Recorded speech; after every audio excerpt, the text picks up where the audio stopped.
Eux, ils sont très très binaires dans leur raisonnement. C'est soit je te soit je me fais La cravate, Hervé, c'est une prescription médicale? Il commence à avoir les fesses toutes rouges là. Va falloir sortir le talc et le Hervé et va falloir aussi sortir les gants pour mettre des coups un petit peu là. Arrête d'être dans une posture de soumission, c'est trop. Force est de constater effectivement que trop de décalage, trop de décalage. Regarde cet arrêt sur image. Regarde ce sourire. Est-ce que ce n'est pas un sourire de faux cul? C'est du tac. Tac, voilà, Alors là, c'est incroyable. Ils sont en train de dire qu'il est con et ils se marrent, ils se moquent de lui. Ils profitent de son statut de recruteur pour rabaisser les autres, pour couper la parole, pour mépriser, pour être arrogant, pour manquer de respect, pour humilier, C'est horrible. Aujourd'hui, on décrypte un excellent documentaire qui s'intitule La gueule de l'emploi. Donc si tu veux le voir entièrement, il suffit de taper La gueule de l'emploi sur YouTube. Et ce documentaire, il montre bien comment un recrutement peut s'opérer quand on est une entreprise peu scrupuleuse. Allez, c'est parti pour l'analyse. Bonjour. Bonjour. Roger Stenkamp du cabinet RST Conseil. Bonjour Roger. Cabinet de recrutement indépendant, choisi parmi d'autres par Gantt pour effectuer ses recrutements. C'est-à-dire qu'à la fin de la journée, ce ne sera pas les yeux fermés, mais on se dira finalement qui nous a donné le plus envie de travailler avec lui. Donc, comment on s'y prend, Didier? Donc déjà, dès le départ, on sent là chez le recruteur une grande arrogance et l'envie de dominer les autres. Ça se ressent là, tout de suite. Bah moi je veux spontanément. C'est-à-dire? J'arrive chez le client, je me présente. Bon, ils sont sur des entretiens collectifs là. Si vous êtes formaté, bon, je vais vendre mon produit, j'ai ça, il faut que je le vende. Sinon, je vais pas m'en sortir, c'est pas bon. Didier, c'est pas ta procédure que tu vas respecter, c'est la procédure de la société sur laquelle... Bah déjà, quand tu crées un contexte comme celui-ci, à savoir que tu prends plusieurs candidats à un poste, que tu les mets ensemble et que tu leur demandes de réagir sur les méthodes des uns et des autres, bah forcément, tu vas vouloir les dénigrer pour avoir le poste, tout simplement. Et là, on a déjà la première attaque en bonne et due forme. Tu vas postuler et intégrer. Vous connaissez le poste pour lequel on est là? Hervé, s'il vous plaît. Oui. Le débat doit profiter à tout le monde. Pardon. Il y a des gens qui travaillent, dont un peu. Vous voyez le recadrage? Qu'est-ce qu'on disait là en tout début? C'est que le mec, il est très très arrogant là. Ferme-la et reviens avec nous. De respect, s'il vous plaît. Ôtez, autant pour moi. Oui. Alors les recruteurs s'en vont, ils vont à leur pause café. Et non quoi, ils nous laissent avec les artistes qui étaient devant son voisin. Mon but, c'est pas qu'il soit recruté. Voilà, donc forcément, je vais bâcler le travail, on va dire. Je veux pas le vendre. Moi, j'ai envie de me vendre. Parce que je suis là pour ça. C'est pas mal qu'on ait des interludes comme ça avec les réactions à chaud des candidats. Là, on a un spécimen qu'on pourrait appeler le requin. En gros, c'est soit tu gagnes et j'ai perdu, ou soit je gagne et tu as perdu. Donc je vais faire en sorte que tu perdes pour gagner. Je suis pas là pour faire recruter un autre. Je vais pas le vendre, moi, votre gars. Je vois que vous connaissez par cœur. Georges? Oui, parce que j'avais un peu de mal à comprendre la vente du voisin. Georges, j'ai demandé tout à l'heure s'il y avait des questions. C'était à ce moment-là qu'il fallait en profiter, donc j'ai bien peur que ce soit trop tard. Il est vraiment horrible ce recruteur. Vous avez vu l'orgueil et le mépris dans sa parole? La posture, les attitudes qu'il tient? Quel irrespect. Quelqu'un d'autre a quelque chose à dire par rapport à la prestation de Paul? Il s'est pas adressé à nous. Il était dos tourné. Ouais, je trouve que c'était un peu désagréable. Bah oui, il va attaquer, oui. On n'est pas là pour passer de la crème sur l'épaule, c'est clair. On est là pour se taper dessus et ça y est, là, il va falloir devenir loup. Ça, là, c'est chacun pour soi, c'est œil pour œil, dent pour dent. Autre chose? Il fallait mettre au moins les qualités essentielles qu'un groupe peut attendre, quoi. C'est quelqu'un qu'on veut, quoi. Ouais, mais quelqu'un qu'on veut, tout le monde en veut. Mais maintenant, par quel bout on en veut? Ouais. J'étais très... J'ai bien peur qu'il y ait beaucoup d'effusions de sang au cours de ce recrutement. Étonné de voir plusieurs personnes au-dessus de 45 ans. C'était flagrant qu'ils avaient eu des postes à responsabilité et pendant plusieurs années. Et ils étaient comme moi, ils étaient au même poste que moi, sur un simple poste de commercial. Quelqu'un de très ambitieux. Et ça fait peur. Effectivement, on voit dans la salle des quinquagénaires qui ont l'air d'avoir de l'expérience. Ça n'augure rien de bon pour l'avenir. Parce que si même eux se retrouvent au chômage, bah, que dire des plus jeunes, de ceux qui sont inexpérimentés, et que dire de l'évolution du marché du travail en France, sachant que le documentaire il date de 2011, et que depuis la dernière décennie, le droit du travail ne cesse d'être détricoté à chaque nouveau mandat. Ambitieux encore, malgré son âge peut-être pas avancé, mais... Ah, le petit pic. Et le fait d'être proche de la cinquantaine n'entraîne en aucun cas à moi une soumission à certaines méthodes de travail qui ne me correspondent pas. Oui, Hervé. Là, c'est une présentation, c'est pas une vente. On rassure sa fin, mais c'est pas grave en soi. Moi, je ferais pour mieux, sûrement. Personne n'a parlé de gravité, Hervé. Oui. On dit juste que, à partir du moment où on est avec des vendeurs, on demande de vendre. Il est détestable. Bien sûr, la finalité, c'est de vendre. Mais d'accord. Merci de nous éclairer, Hervé, sur le contexte dans lequel nous œuvrons. Oh non. Ok. Mais c'est pas facile. Je dis C'est pas que c'est- peut-être la première fois qu'on doit vendre quelqu'un aussi. Sans doute, sans Ça, doute. c'est peut-être le boulot de certains toute Hervé, la journée. Pardon. Je vous assure que le jour où j'aurai besoin d'un avocat, je ferai appel à vous. Mais pour l'instant, Il est vraiment très méprisant, ce recruteur, et il en devient méprisable. Il est dégueulasse, il n'y a pas d'autre mot, il est vraiment dégueulasse. je cherche un vendeur. D'accord. D'accord? Clairement, Steve, c'est notre commercial de compétition. On ne peut pas passer à côté. Voilà. Julie, la candidate idéale, la trentaine, bien dans sa tête. Julie, non. Bonne pour faire vendeuse chez Pimki ou... non. Oh le Pas salaud. le profil du tout, non. Donc aujourd'hui, je suis là pour vous présenter Georges. Vendre, Hervé, vendre. La cravate, Hervé, c'est une prescription médicale? Là, Hervé, depuis tout à l'heure, se fait prendre en grippe par le recruteur, il commence à avoir les fesses toutes rouges là. Va falloir sortir le talc Hervé, et va falloir aussi sortir les gants pour mettre des coups un petit peu là. Arrête d'être dans une posture de soumission, c'est trop. Si vous le jugez comme ça... Non, j'ai une question. Oui. C'est dans la vente, la cravate, c'est important ou pas? Oui, non, mais là, de toute façon, le fait de ne pas venir en cravate, on est sûr qu'un recruteur vous fera une réflexion. Le costume, la cravate, c'est un uniforme. Ceci étant... Encore une fois, juste pour que l'on soit clair, il nous est important d'écouter. Vous avez vu comment il lui a coupé la parole? C'est vraiment un... Je sais pas comment le qualifier. En plus, je sens qu'il est comme ça dans la vraie vie, ce monsieur. Ça se sent qu'il est comme ça au quotidien. C'est pas juste une posture, c'est pas juste pour l'exercice. Il est comme ça dans la vie de tous les jours. Et bah, il en profite, voilà, il en profite pour rabaisser les autres. Il profite de son statut de recruteur pour rabaisser les autres, pour couper la parole, pour mépriser, pour être arrogant, pour manquer de respect, pour humilier, pour... C'est horrible. Les motivations d'Hervé par rapport au non-port de cravate. Qu'est-ce qui a motivé ce matin le fait que vous partiez sans? Ouais, ils sont tous sur ses côtes, là. Ah, ben c'était comme ça. J'ai dit, tiens, ce matin, j'en mets pas. D'accord. Oui, que se passe-t-il? Je m'en vais. Qu'est-ce qui se passe? Entrer directement dans une sélection sans présentation du produit, en fait, de l'offre. Moi, C'est un parti pris. On ne peut pas toujours faire comme vous le voyez. Non, mais quand tu voyez ce que je veux dire. on peut présenter une offre d'emploi. Oui, mais après. Hein? Après. Ça, c'est après. D'adaptabilité. D'accord? D'accord. Bon, rentrez bien. Merci. Et Bravo monsieur, il a le courage de partir, voilà, c'est pas en adéquation avec ses valeurs. Il sent bien que là, ça va pas le faire, parce que si dès le recrutement, ça se passe comme ça, imagine dans l'entreprise. Bah t'as bien fait, voilà, t'as bien fait, t'as eu le courage de partir, et on ne peut que te féliciter par rapport à ça. peut-être à bientôt. Bien. Comme vous avez dû le constater, il y a 2 personnes qui nous ont quittés. Donc, on va poursuivre par des simulations d'entretien de vente. Aujourd'hui, je peux payer à 90 jours chez vous? Ah, bien sûr. Et 120 jours aussi? Alors, 120 jours, non. Ah, c'est dommage, le concurrent le fait. Désolé. Si j'avais fait ça à mon patron, il m'aurait foutu à la porte depuis longtemps. Gérard, c'est quelqu'un qui parle beaucoup, mais faut voir ce qu'il vaut, quoi. Si, à son âge, on était quelqu'un de très bon, on serait pas là. Trombone. Lui, c'est un salaud. Le Kevin, là, c'est vraiment un salaud. Hein. Voilà, il s'est fait laminer sur l'exercice d'entretien d'achat-vente. Et au lieu de reconnaître sa défaite, bah, il attaque l'âge de son adversaire en disant « Non, bah, s'il était si bon que ça, il serait pas au chômage et il serait pas en train de chercher du travail aujourd'hui. Accepte ta défaite, mec !»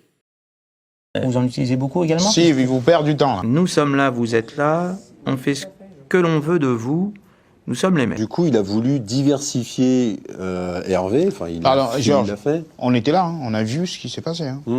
Ma question, c'est qu'est-ce que vous pouvez conseiller à Hervé pour faire mieux demain? Je suis pas là pour niveler le niveau de pugnacité de chacun. C'est vrai, Georges, vous êtes là pour encenser chacun. Non. C'est ce qu'on attend de vous, d'ailleurs. Nous allons donc... En plus, il fait du sarcasme. Il est dégueulasse, il n'y a pas d'autre mot, il est vraiment dégueulasse, avec sa main dans la poche, son attitude très hautaine, très orgueilleuse. Sans commentaire. Nous retirer pour débriefer. Comme je vous l'ai dit ce matin, malheureusement, tout le monde ne poursuivra pas, c'est la loi du genre. Je vais demander à Georges, à Gérard et à Julie de patienter dehors, s'il vous plaît. Bon bah eux ils sont pris eux. Savoir c'est un tel, vous sortez. Bien. On a une mauvaise nouvelle. Savez-vous, de par le recul que vous avez par rapport à vos prestations, ou les analyses faites par les uns et les autres, une petite idée des raisons pour lesquelles malheureusement nous allons nous arrêter là? Un brin de désinvolture que vous n'aurez pas aimé? Alors ça c'est très vicieux. Non seulement je te prends pas, mais en plus tu vas me justifier ton échec. Peut-être. Maintenant, voilà, c'est votre choix. Je le respecte. Est-ce que vous étiez motivé ce matin pour dire je vais décrocher ce job? Pourquoi est-ce que vous ne nous avez pas donné envie? C'est à vous de vous montrer. Oui, c'est à moi de me montrer percutant, honnête. Non, vous, c'est à vous de vous montrer, vous. D'accord? Calme-toi, tu ne l'as pas pris. Tu ne l'as pas pris, laisse-le tranquille, laisse-le rentrer chez lui tranquillement. Pourquoi tu veux l'humilier davantage? Steve, même question. Est-ce que vous avez une idée des raisons pour lesquelles malheureusement on va s'arrêter là? En fait, je suis peut-être pas fait pour le concours. La vente, c'est du concours en permanence. Si vous voulez. Non, c'est pas si je veux. À vente, sur quoi? vous avez des challenges, il faut gagner, il faut être le premier, tout le temps. Oui, mais vous n'avez pas besoin d'être exubérant au sein d'un groupe pour pouvoir faire ça. Ah, bien sûr. Mais non, mais quand vous êtes face à un client... Ouais. On est face au client, voilà, justement. Mais nous étions clients aujourd'hui. Je sais. Et il y avait peut-être trop de monde. Ok, merci. Paul? On va dire un peu surpris. J'ai pas d'idée sur la raison pour laquelle je n'ai pas été choisi, mais j'aimerais bien avoir là où les raisons pour que je puisse avancer. Je suis surpris, oui. Est-ce que vous avez été vous-même aujourd'hui, Paul? Monsieur Roger, si vous le permettez, de répondre à vos questions après les raisons que vous allez évoquer. D'accord. Alors lui, il est malin. Paul, il est très malin parce qu'il a compris que le recruteur, en demandant de te justifier d'un échec, bah tu vas trouver tout ce qui ne va pas chez toi. En disant, bon bah vous m'avez pas pris parce que je suis comme ça, parce que je suis trop comme ça ou pas assez comme ci. En gros, il lui dit, bah non, c'est pas moi qui vais te donner la raison. Donne-moi toi la raison. Pourquoi tu m'as pas pris? Et on verra ensuite. En situation de vente, par exemple. Oui. Vous avez manqué de curiosité. Allez, c'est parti pour les reproches.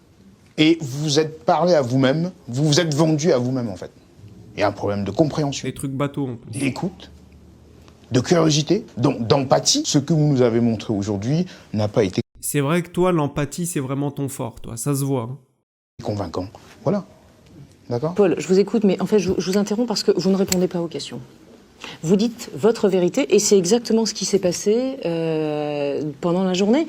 Mais en fait, c'est juste si vous voulez accepter que ça ne correspond pas à ce que l'on recherche dans ce métier très opérationnel qui est celui, on va dire, de conseiller en prévoyance chez nous. Force est de constater effectivement que trop de décalage, trop de décalage.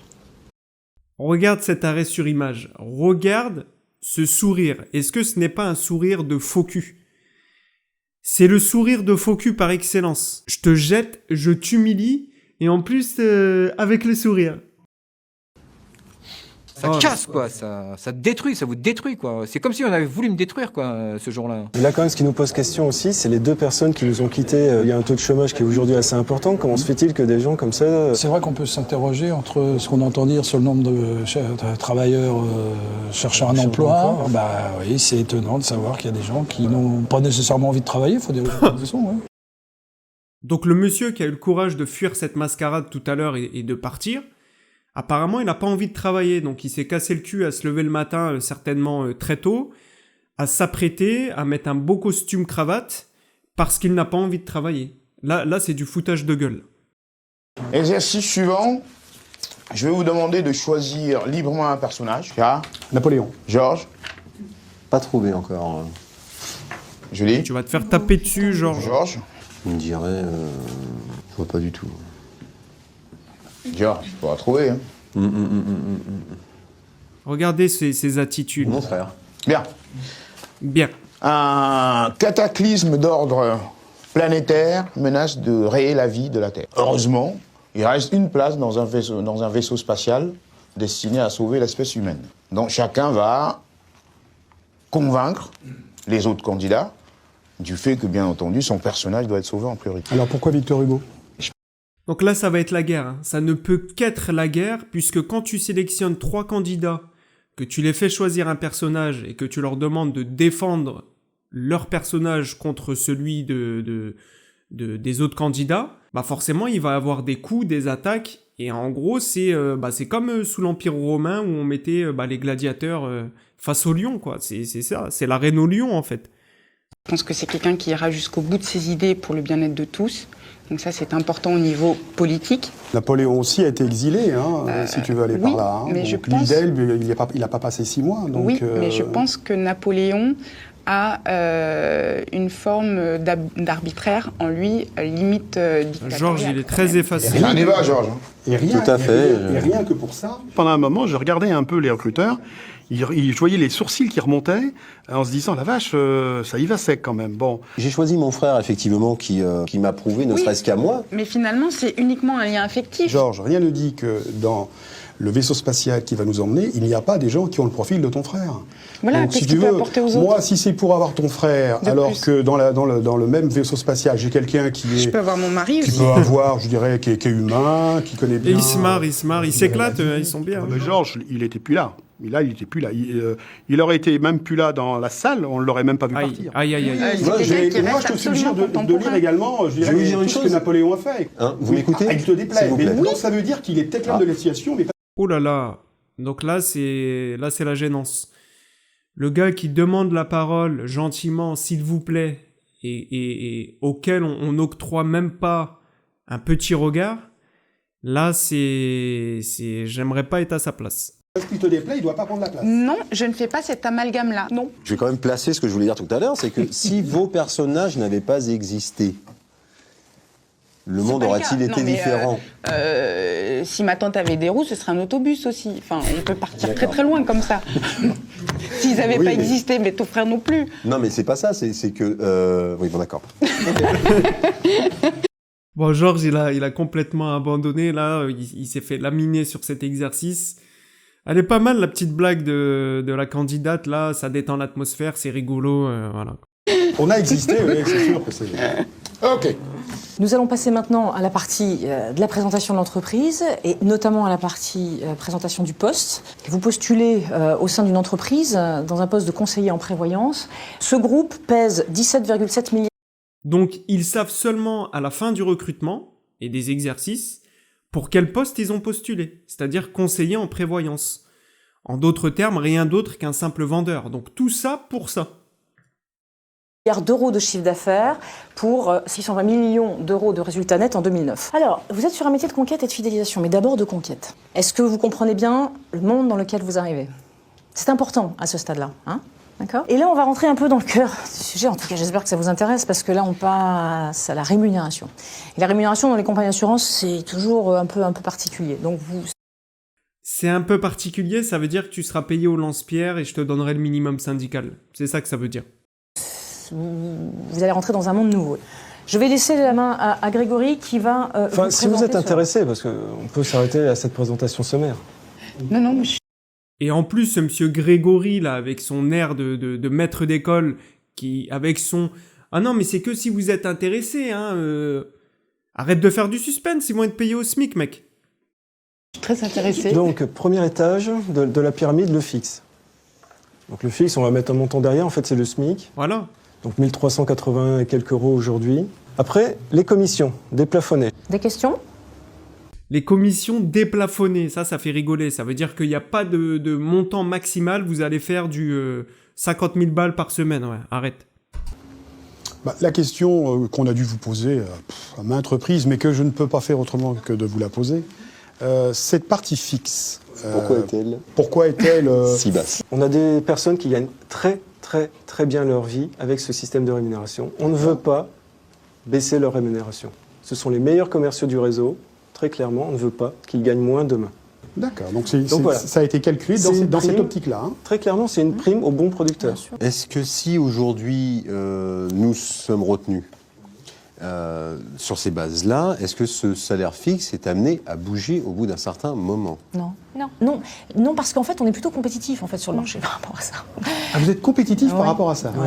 Par rapport au système de rémunération. D'accord, oui, la globalité de la rémunération, on est bien d'accord. Hein. Non, mais même le fixe. Je veux dire, sur la partie fixe. Comment peux-tu être plus compétitif que tes concurrents, ou en tout cas plus attractif que tes concurrents en termes de salaire, quand tu es au SMIC?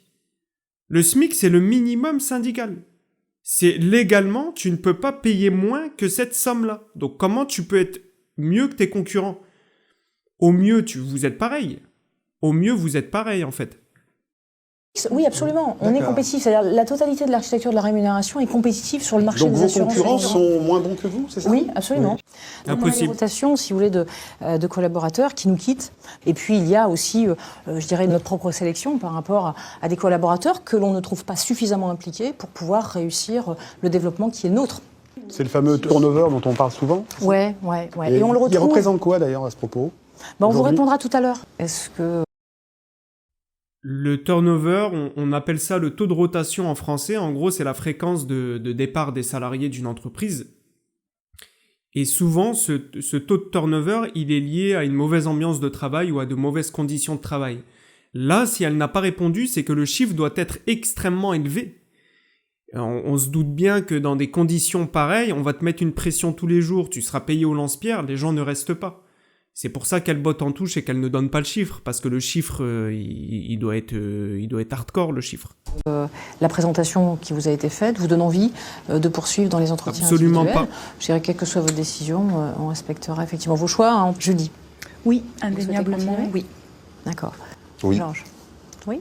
Aucun souci, oui, tout à fait, il n'y a pas le moindre doute. C'est triste. On reste parce qu'on n'a pas le courage de partir. Bien, Gérard.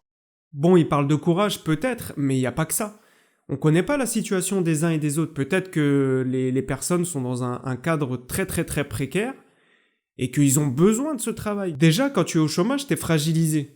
Donc de base, t'es pas dans de bonnes dispositions pour décliner une offre d'emploi, aussi dégueulasse soit-elle.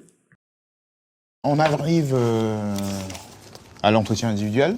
Il apparaît plutôt des capacités ou des volontés managériales.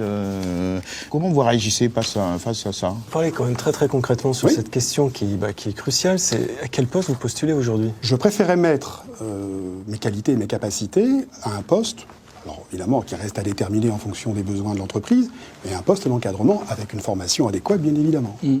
Simplement c'est pas ce qu'on cherche aujourd'hui, quoi. C'est très opportuniste votre candidature. Moi je suis un peu surpris parce qu'on sait pourquoi on vient. D'ailleurs je trouve il y a un autre paradoxe là qui me surprend et je vous en fais part tout de suite parce que vous avez affiché une superbe depuis le début des exercices, maestria, une maîtrise. Et puis alors là je vous sens pour le coup vraiment très très fébrile, Gérard, bien plus que vous ne l'avez montré. Rien que la configuration des entretiens, d'avoir 5 personnes face à vous qui vous mettent la pression, déjà t'es stressé de base. Mais si en plus t'as un connard qui t'attaque et qui analyse tes moindres gestes et qui t'attaque sur la moindre micro-expression, là c'est encore plus difficile. Ce matin, vous jettez un peu des mains, vous avez les pieds qui s'agitent, alors que depuis le début, on n'a jamais vu ça. Vous n'avez jamais montré aucun signe. Là, on en détecte certains. Alors, qu'est-ce qui va faire que vous allez devenir le meilleur? Dites-moi. Je pense que quand même, j'en ai les qualités. En tout cas, je l'espère. Lesquelles? Déjà, je suis persévérant, je suis enthousiaste, je suis convaincant. Il se défend, c'est bien. J'ai le sens de la répartie. Gérard, pardon, je pense que c'est juste un conseil que je vais vous donner. Tout ça, c'est des mots qui ne veulent pas dire grand-chose. Et quand je suis rentré du service militaire, j'ai commencé à travailler au porte-à-porte. Je ne fais plus de porte-à-porte. Vous en faites plus. Donc, si vous voulez, après les méthodes aussi de vente, la manière d'être commercial, différente d'il y a 20 ans. Jocelyne, tu apprendras qu'une personne qui a effectué du porte-à-porte, je le sais pour l'avoir pratiqué moi-même, une personne qui a effectué ce genre d'exercice peut tout faire derrière. C'est extrêmement difficile d'aller toquer à la porte des gens, de se faire claquer la porte au nez, et tout en essayant de leur vendre des choses. Il n'y a rien de plus difficile. Donc au contraire, c'est une qualité et ça a dû le forger. Que vous mettez en avant, on va dire, pour réussir mieux que les autres là-dedans? Nous, si vous voulez, on avait une... Pas nous, vous. À moi, en tant que commercial. Pardon, avant de répondre à la question, oui. j'aimerais bien la compléter parce que je ne vois trace d'aucun résultat dans votre CV. Non, c'est pas un bon commercial. Chez vous, pas. C'est marrant cette proportion. Vous avez à parler des autres et pas de vous. N'esquivez pas. Non, mais je Il n'y a pas de généralité là-dedans. Non, mais Vous avez la chance d'être avec nous. Oui. Vous avez la chance d'être avec nous. C'est horrible. Horrible. Ouais, j'ai beaucoup de chance d'être là en face de toi, à me rabaisser, à me plier à tes 4 volontés pour avoir un job de merde. C'est vrai que j'ai une grande chance. Il rentre dans un système, d'accord? Ouais, c'est ça, je le vois pas rentrer dans le système. On est, si tu veux, c'est Gann, ça, tu vois, voilà, qu'est-ce que je te dis, c'est un peu compliqué. Bah ouais. On se dit, mais qu'est-ce qu'il faut faire finalement aujourd'hui pour arriver à trouver un emploi? Jusqu'où doit-on aller? Dans beaucoup de... Bah écoute, lèche-leur les doigts de pied en espérant qu'ils te jettent comme ça du bout des doigts des miettes de pain. Avec des gens comme ça, tu peux rien faire, il vaut mieux partir. Hein. Vaut mieux partir, et là, ce que je constate, c'est qu'ils n'ont... En gros, ils ne le prennent pas, mais pas pour les bonnes raisons. Ils ne le prennent pas, non pas parce qu'il n'est pas compétent, ce monsieur a l'air très compétent, ils ne le prennent pas parce qu'ils estiment qu'ils n'arriveront pas à le faire rentrer dans le système. Hein. Je ne sais pas si vous avez bien capté ça. Il disait non, mais je le vois pas trop bien rentrer dans le système. Couple, il y a toujours une personne qui représente la stabilité dans le couple et une personne qui, vous l'aurez vu, ne peut pas rester au même endroit. Vous êtes l'aventurier du couple. Non, mais l'aventurier a la barbe bien taillée. Hein. Salaud. Pas de risque. Parce que le look est important. Quelles sont vos insuffisances par rapport à ce poste? Et sur quoi, d'après vous, devez-vous travailler le plus pour être au fait? Elle est posée de manière très positive, cette question. Hein. Quelles sont vos insuffisances et sur quoi devez-vous travailler pour être au fait? Bah bravo Roger. Très belle question ça. Pour réussir chez nous. Pour réussir. Votre mission. Votre mission, moi je suis ton maître. Hein. Vous êtes toujours comme ça, vous avez toujours du mal un peu du temps à comprendre les choses. Est-ce que c'est un peu votre naturel de pas comprendre? Je suis observateur et j'essaie de me forger une opinion ou de monter une analyse avant de la dire. Effectivement, il peut y avoir un délai. Ah oui, il y a toujours un petit délai alors. C'est un tac au tac. On a noté le délai, Georges. Des tac au tac différés. Voilà, c'est du tac. Tac, voilà. Alors là, c'est incroyable. Ils sont en train de dire qu'il est con, que c'est un attardé mental, et ils se marrent, ils se moquent de lui. Là, j'ai l'impression de voir des hyènes qui se jettent sur une pauvre brebis blessée. Petit délai, parce que il y a toujours un petit délai dans le retour de service. Question, par quoi est-ce que vous compensez votre peut-être lenteur, en tout cas? Donc ça y est, là ils ont acté qu'il était définitivement débile. Et la prochaine question, c'est par quoi tu compenses cette débilité, mon con? Moins, oui. Une apparence de compréhension. Une nonchalance. Ouais, ou de nonchalance. Par quoi est-ce que vous compensez cela? Je pense par l'usufruit de la réflexion que ça peut m'apporter. Et donc, vous n'avez pas compris? Ah, l'usufruit de la réflexion. Et ça continue. Vous compensez l'apparente nonchalante par l'usufruit de votre réflexion. Je suis indécise. On n'a plus le droit de l'être, là. Oui, je sais bien, mais bon. Là, on doit dire oui ou non. Est-ce qu'il peut se structurer? Est-ce qu'il peut être à l'écoute suffisante pour le formater et le mettre, je dirais, en réussite? Maintenant, je trouve qu'il est résistant. Il ne demande qu'à ce qu'on lui fasse confiance et qu'on le fasse travailler. Il est malléable. Pour moi, il y a une chose qui est sûre. Si je veux le prendre dans une de mes équipes, je sais que c'est pas le leader de demain. Hein. Non. On va vous... Donc là, si on résume, on peut le formater. Il est résistant. Il est malléable. Et ce n'est pas le leader de demain. Donc contrairement au candidat d'avant, bon, il a fourni une moins bonne prestation, mais c'est pas grave parce que nous, on s'en fiche qu'il soit compétent. Nous, on veut le minimum par rapport aux compétences. Nous, ce qu'on veut, c'est quelqu'un qui soit malléable, résistant, parce qu'on va lui en foutre plein la gueule, qu'on va pouvoir formater, et surtout, il faut pas que ce soit un leader, parce qu'un leader, il peut se retourner contre son supérieur hiérarchique. Et pour toutes ces raisons, je te prends. Faire une réponse favorable. Donc, on est... C'est marrant parce qu'il a un regard à la fois. Il est joyeux et étonné. C'est bien le mélange des deux. Je vous remercie. Et il l'a vécu comme une atteinte, je crois, personnelle. Et sans doute que c'était pas joli. Il n'y a rien qui vous choque dans votre CV? Qu'est-ce qu'un employeur normal peut se dire à la vue, à la simple vue de ce CV? Son attitude, elle est dégueulasse. Sans doute. C'est-à-dire, concrètement? Qui a trop d'expérience. Évidemment. Enfin, d'expérience, on ne peut même pas qualifier ça d'expérience parce que quand on regarde bien la période la plus longue, 2 ans. Vous allez rentrer chez vous à 22h30. Vous avez un petit enfant, je crois, hein? Oui. Bon, les entretiens d'embauche, on le sait qu'il y a une part théâtrale, une part de comédie, où on peut un petit peu bousculer le candidat pour voir s'il s'emporte facilement, s'il est flegmatique, par exemple. Mais je sais pas, je sens chez eux, et particulièrement chez le recruteur du début, là, qui a ouvert le recrutement au tout début, Roger, je sens qu'il est comme ça dans la vie de tous les jours. C'est une intuition. Ça se ressent. Voilà. Moi, j'ai plusieurs, en effet, femmes qui sont chez moi, qui ont des enfants en bas âge. Oui. Donc, il y en a qui en ont plusieurs, même. Hein. Et c'est vrai que très souvent, au départ, on dit non, mais il n'y a pas de souci, mon mari est présent, etc. Mais c'est vraiment une certitude de travail de se dire, en effet, si j'ai un rendez-vous, il faut que j'y aille. Si mon bébé, il est malade, je ne pourrais pas rentrer chez moi. D'accord. Là, c'est incroyable. Si mon bébé, il est malade, je ne pourrais pas rentrer chez moi. Donc, je te préviens. Ton enfant, s'il est malade et que tu dois choisir entre le travail et ton enfant, tu dois choisir le travail. Mais oui, bien sûr. Ceci étant dit, c'est beau de voir la solidarité féminine s'exprimer ainsi, parce qu'on a une femme en train de reprocher à une autre femme, ou en tout cas en train de la mettre en garde par rapport à son enfant. Qu'est-ce que vous leur amenez dans la corbeille? Ils vous offrent un job. Si vous disent oui, qu'est-ce que vous leur amenez? Une commerciale très enthousiaste et qui ramènera du chiffre. Bon, on est ravis de vous donner une réponse positive. Aujourd'hui, les salariés, c'est un petit peu du bétail. Et oui. On nous prend, on nous jette, on utilise les périodes d'essai ou les contrats à répétition, les CDD, etc. Je pense qu'on vit dans un monde de désenchantés. Et oui. Et qu'on n'a pas envie de se le dire. Alors on se raconte beaucoup d'histoires. C'est triste. Le monde du travail n'est pas tendre, il faut donner beaucoup pour obtenir un poste. Mais c'est que le début de l'histoire. Hein. Parce que lorsqu'on a le poste, la concurrence par rapport aux produits qu'on vend est pas tendre non plus. Le processus est difficile, on est d'accord. Ça occasionne du stress, de la pression. Mais comme dit Didier, ce n'est que le début. Parce qu'une fois qu'on a intégré le poste ou l'entreprise, il faut tous les jours se battre avec le même état d'esprit parce qu'on a des marchés à gagner tous les jours. Si on ne les gagne pas, c'est la concurrence qui les gagne.